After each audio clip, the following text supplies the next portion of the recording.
আসসালামু আলাইকুম, স্বাগত জানাচ্ছি আওয়ার নিউজ টুডে সংবাদে। শুরুতেই শিরোনাম।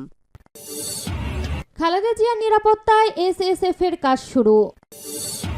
দেশে তারেক রহমানের নিরাপত্তা প্রসঙ্গে যা বললেন স্বরাষ্ট্র উপদেষ্টা। ইন্ডিয়া টুডের বিশ্লেষণ, হাসিনা পর্বকে পেছনে ফেলে খালেদা জিয়ার জন্য মোদির বার্তায় তোলপাড়।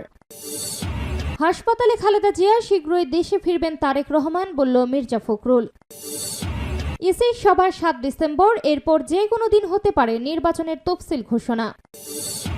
দেশে আইনশৃঙ্খলা পরিস্থিতির আশানুরূপ উন্নতি হয়নি, বলল বাবলু। গণতান্ত্রিক উত্তরণের জন্য শুধু নির্বাচনই যথেষ্ট নয়, বলল বদিউল আলম মজুমদার। বাংলাদেশের সময় মতো শান্তিপূর্ণ অংশগ্রহণমূলক নির্বাচন চায়, বলল ইইউর রাষ্ট্রদূত। শিরোনাম শুনছিলেন, এবার বিস্তারিত। খালেদা জিয়ার নিরাপত্তায় এসএসএফ-এর কাজ শুরু। সাবেক প্রধানমন্ত্রী ও বিএনপির চেয়ারপারসন বেগম খালেদা জিয়াকে অতি গুরুত্বপূর্ণ ব্যক্তি ঘোষণা করার পর স্পেশাল সিকিউরিটি ফোর্স নিরাপত্তা দেওয়া শুরু করেছে। আজ মঙ্গলবার বেলা 2:20 দিকে এসএসএফ সদস্যরা খালেদা জিয়াকে নিরাপত্তা দেওয়া শুরু করেন। বিষয়টি নিশ্চিত করেন বিএনপির মিডিয়া সেলের সদস্য সাইরুল কবির খান। বেলা 2টার দিকে এসএসএফ সদস্যদের গাড়ির রাজধানীর এভারকেয়ার হাসপাতালে ঢুকতে দেখা যায়। এর আগে দুপুরে অন্তর্বর্তী সরকার জানায়, খালেদা জিয়াকে রাষ্ট্রের অতি গুরুত্বপূর্ণ ব্যক্তি ভিআইপি ঘোষণা করার সিদ্ধান্ত নেওয়া হয়েছে। এই সিদ্ধান্ত অবিলম্বে কার্যকরের জন্য সংশ্লিষ্ট সব সংস্থাকে নির্দেশনা দেওয়া হয়েছে। আজ রাষ্ট্রীয় অতিথি ভবন যমুনায় অনুষ্ঠিত উপদেষ্টা পরিষদের বৈঠকে এই সিদ্ধান্ত হয়। পরে যমুনার সামনে এক সংবাদ সম্মেলনে এই বিষয়ে সরকারের সিদ্ধান্ত জানান পরিকল্পনা উপদেষ্টা অধ্যাপক ওয়াহিদ উদ্দিন মাহমুদ। পরিকল্পনা উপদেষ্টা বলেন, সবাই খালেদা জিয়ার বর্তমান শারীরিক অবস্থা বিবেচনায় হাসপাতালে তার নির্বিঘ্ন চিকিৎসা, প্রয়োজনে উন্নত চিকিৎসার জন্য বিদেশে নিয়ে যাওয়ার পরিকল্পনা, তার নিরাপত্তা ও যাতায়াতের সুবিধা এবং উচ্চ মর্যাদা বিবেচনায় তাকে রাষ্ট্রের অতি গুরুত্বপূর্ণ ব্যক্তি ঘোষণা করার সিদ্ধান্ত নেওয়া হয়। এই সিদ্ধান্ত অবিলম্বে কার্যকরের জন্য সংশ্লিষ্ট সব সংস্থাকে নির্দেশনা প্রদান করা হয়। এ বিষয়ে খালেদা জিয়ার পরিবার ও দল অবগত রয়েছে বলে জানান পরিকল্পনা উপদেষ্টা। দেশে তারেক রহমানের নিরাপত্তার প্রসঙ্গে যা বললেন স্বরাষ্ট্র উপদেষ্টা। বিএনপির ভারপ্রাপ্ত চেয়ারম্যান তারেক রহমানের দেশে ফেরার প্রসঙ্গে কোনো আলোচনা হয়নি, তবে দেশে নিরাপত্তা নিয়ে কোনো ঝুঁকি নেই বলে জানিয়েছেন স্বরাষ্ট্র উপদেষ্টা মোহাম্মদ জাহাঙ্গীর আলম চৌধুরী। মঙ্গলবার 2রা ডিসেম্বর সচিবালয়ে আইন শৃঙ্খলা সংক্রান্ত কোর কমিটির বৈঠক শেষে সাংবাদিকদের প্রশ্নের জবাবে তিনি এসব কথা জানান। স্বরাষ্ট্র উপদেষ্টা বলেন, বিএনপির ভারপ্রাপ্ত চেয়ারম্যান তারেক রহমান দেশে ফেরার বিষয়ে কোনো আলোচনা হয়নি, তবে দেশে কারো নিরাপত্তার কোনো ঝুঁকি নেই, সবার জন্য নিরাপত্তা ব্যবস্থা আছে। মোহাম্মদ জাহাঙ্গীর আলম চৌধুরী জানান, স্বরাষ্ট্র মন্ত্রণালয় সবার নিরাপত্তা দিতে প্রস্তুত। স্পেশালি যাদের জন্য দরকার তাদের জন্য স্পেশাল নিরাপত্তা দিতে প্রস্তুত। সবার স্ট্যাটাস অনুযায়ী দেওয়া হয়। ইন্ডিয়া টুডের বিশ্লেষণ, হাসিনা পর্বকে পেছনে ফেলে খালেদা জিয়ার জন্য মোদির বার্তায় তোলপাড়। ভারত বাংলাদেশ সম্পর্কের শীতলতার মাঝেও শেখ হাসিনার পর্বকে পিছনে ফেলে সাম্প্রতিক সপ্তাহগুলোতে সম্পর্ক উষ্ণ হওয়ার সূক্ষ্ম লক্ষণ দেখা গেছে। বরফ গলতে শুরু করে প্রথমত বাংলাদেশের জাতীয় নিরাপত্তা উপদেষ্টার দিল্লি সফরের মাধ্যমে। এবার হাসিনার প্রতিদ্বন্দ্বী অসুস্থ খালেদা জিয়ার জন্য প্রধানমন্ত্রী নরেন্দ্র মোদির বার্তা দ্বিপাক্ষিক সম্পর্কে স্থিতিশীলতায় ফিরিয়ে আনায় ভারতের প্রচেষ্টার ইঙ্গিত দিচ্ছে। সীমান্তের অন্য পাশে ঢাকাও ভারতের বিরুদ্ধে তার কঠোর সুর নরম করেছে। গত সপ্তাহে বাংলাদেশের পররাষ্ট্র বিষয়ক উপদেষ্টা মোহাম্মদ তৌহিদ হোসেন জোর দিয়ে বলেন, ঢাকা ও দিল্লির সম্পর্ক কয়েকটি অমীমাংসিত ইস্যুর কারণে থেমে থাকবে না, যার মধ্যে হাসিনার বিষয়টিও রয়েছে। ঢাকা ট্রিবিউনের একটি প্রতিবেদন মতে হোসেন বলেন, আমাদের স্বার্থ থাকবে এবং সেগুলোকে সুরক্ষিত করার প্রচেষ্টা অব্যাহত থাকবে, তবে আমি মনে করি না এ কারণে অন্য সবকিছু আটকে যাবে। প্রধানমন্ত্রী মোদির খালেদা জিয়ার জন্য বার্তা। ভারত ভালো করেই অবগত যে পর্তাপূর্ণ ইস্যুটি সমাধান না হওয়া পর্যন্ত হাসিনা ফ্যাক্টর দ্বিপাক্ষিক সম্পর্কের মধ্যে একটি অস্বস্তিকর বিষয় হিসেবে থাকবে। ভারতের সাথে উষ্ণ সম্পর্ক বজায় রাখা সাবেক প্রধানমন্ত্রী হাসিনাকে গত বছর অস্থিরতার সময় মানবতা বিরোধী অপরাধের দায়ে সম্প্রতি মৃত্যুদণ্ড দেওয়া হয়েছে। এই অস্থিরতায় 500 জনেরও বেশি মানুষ নিহত হয়। এখন বাংলাদেশে নির্বাচন আসন্ন এবং তার দল নিষিদ্ধ হওয়ায় প্রধানমন্ত্রী মোদির খালেদা জিয়ার জন্য বার্তা কূটনৈতিক গুঞ্জন তৈরি করেছে। ইংরেজি ও বাংলা উভয় ভাষায় দেওয়া এক বার্তায় প্রধানমন্ত্রী মোদি বাংলাদেশ জাতীয়তাবাদী দল বিএনপির প্রধানের স্বাস্থ্যের অবনতি নিয়ে উদ্বেগ প্রকাশ করেন এবং তার আরোগ্যের জন্য সম্ভাব্য সব ধরনের সহযোগিতা করার প্রস্তাব দেন। অন্যদিকে ভারতের সাথে নড়বড়ে সম্পর্ক থাকা বিএনপিও দ্রুত প্রধানমন্ত্রী মোদির এই শুভেচ্ছার অঙ্গভঙ্গিকে স্বীকার করে নেয়। 2015 সালে প্রধানমন্ত্রী মোদির বাংলাদেশ সফরে এই দুই নেতা সাক্ষাৎ করেছিলেন। সে সময় খালেদা জিয়া ছিলেন বিরোধী দলের নেতা।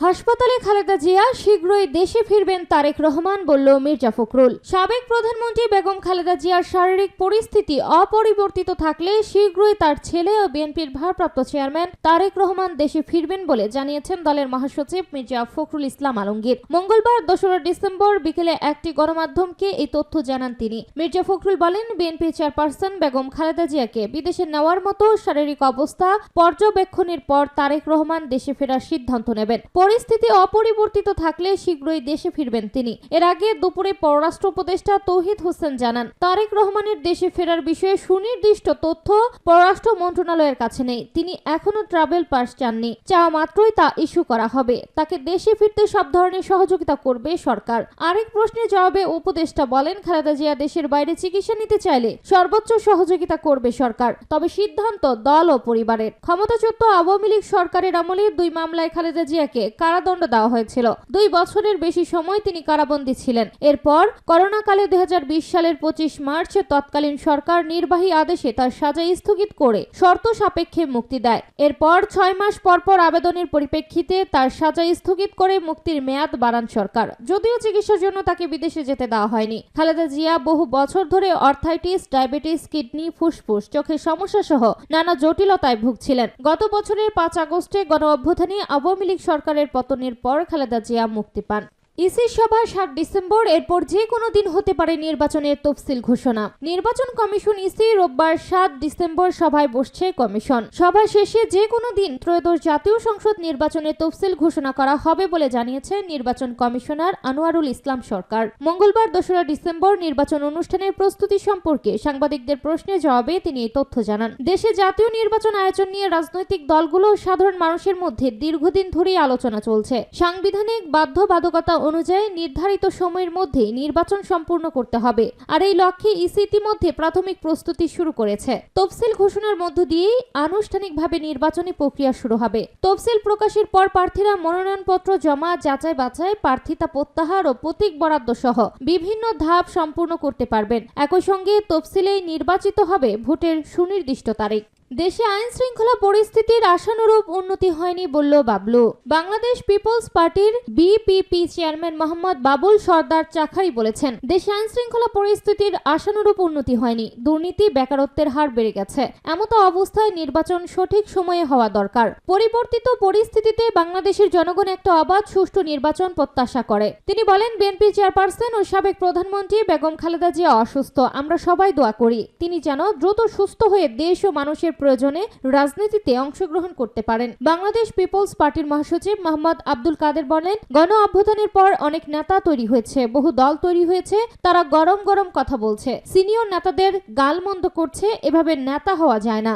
রাজনীতিতে সৌজন্য, শিষ্টাচার বজায় রাখতে হবে। তিনি বলেন, একটি দল বেহেশতের টিকিট বিক্রি করে জনগণের কাছে ভোট চাচ্ছে, এগুলো কিসের আলামত? আরেকটি দল নেতাদের আসনে সরাসরি বরাদ্দ যাচ্ছে। এতে করে নির্বাচনের লেভেল প্লেইং ফিল্ড নষ্ট হচ্ছে। যদি নির্বাচনকে প্রশ্নবিদ্ধ করা হয় তাহলে জনগণ সেই নির্বাচন প্রতিহত করবে।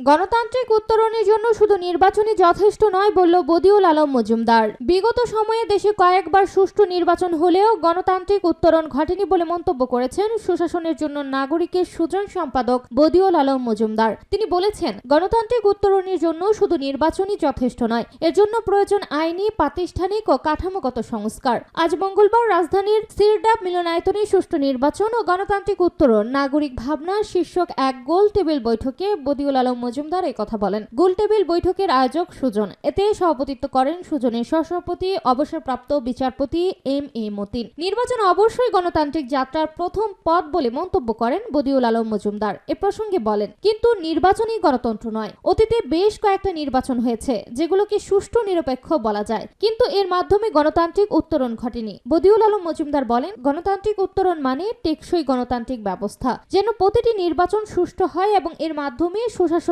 কায়েম হয়। মানুষের যে নাগরিক অধিকারগুলো, যে গণতান্ত্রিক অধিকারগুলো, সেগুলো প্রতিষ্ঠিত হয়, কিন্তু কয়েকটি সুষ্ঠু নির্বাচন সত্ত্বেও টেকসই গণতান্ত্রিক ব্যবস্থা তৈরি হয়নি।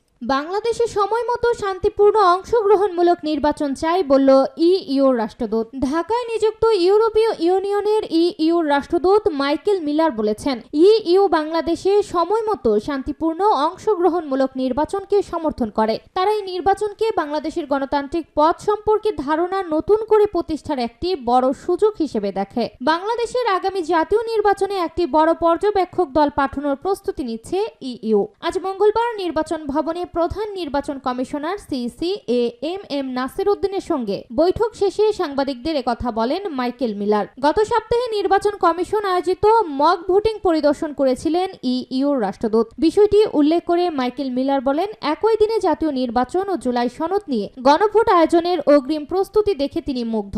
তিনি জানান, নির্বাচন কমিশনের পেশাদারিত্ব এবং সক্ষমতার প্রতি ইইউর আস্থা আছে। বাংলাদেশের আগামী জাতীয় নির্বাচন পর্যবেক্ষণে ইউরোপীয় ইউনিয়ন একটি বড় পর্যবেক্ষক দল পাঠানোর প্রস্তুতি নিচ্ছে। এটি বাংলাদেশের নির্বাচন প্রক্রিয়ার প্রতি তাদের আস্থার প্রতিফলন বলে তিনি উল্লেখ করেন। এক প্রশ্নের জবাবে মাইকেল মিলার বলেন, বাংলাদেশে অবাধ ও সুষ্ঠু নির্বাচনের বিষয়ে তিনি খুবই আশাবাদী। আরেক প্রশ্নের জবাবে নির্বাচনের চ্যালেঞ্জের বিষয়ে তিনি বলেন, এবার অনেক ভোটার প্রথমবারের মতো ভোট দেবেন। আগে হয়তো অনেকে ভোট দেননি, কারণ হয়তো তারা জানতেন যে নির্বাচন সুষ্ঠু হবে না বা সহিংসতার আশঙ্কা করেছিল। প্রায় পুরো একটি প্রজন্ম এখনো ভোট দেয়নি। এটা একটা চ্যালেঞ্জ হবে। একই দিনে জাতীয় নির্বাচন ও গণভোট হবে। তাদের কি করতে হবে তা বুঝতে হবে। তিনি জানতে পেরেছেন যে নির্বাচন কমিশন ভোট গ্রহণের সময় বাড়াচ্ছেন। এটি একটি প্রাজ্ঞ সিদ্ধান্ত।